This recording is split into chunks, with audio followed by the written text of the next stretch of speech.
আমরা এখন 3 টনের এই ফ্রিজের কম্প্রেসারটা সেটিং করতেছি।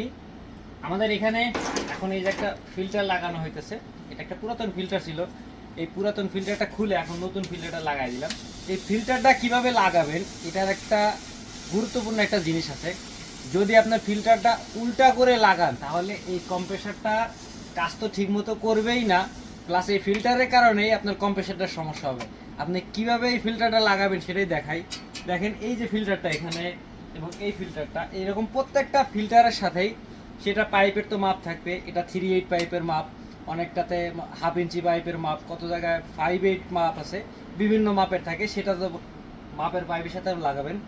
এখন যদি এইখানে দেখেন এই যে স্টিকারটা একটু কাছে যদি দেখাই, স্টিকারে দেখেন এই যেখানে একটা অ্যারো সিস্টেম আছে দেখা যাচ্ছে।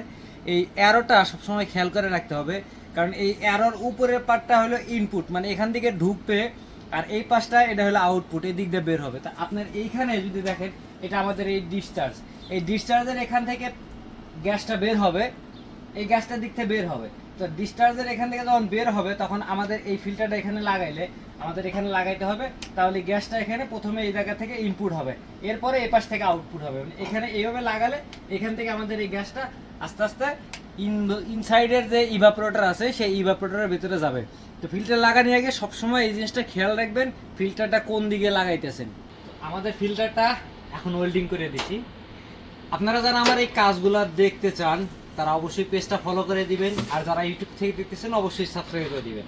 এবং কাজগুলো কেমন হয় বা কাজগুলো শিখতে চাইলে, কোনো বিষয়ে জানতে চাইলে অবশ্যই কমেন্টস করে জানাবেন। আর ভিডিওগুলো ভালো লাগলে একটু শেয়ার করে আপনার টাইম লাইনে রেখে দিবেন।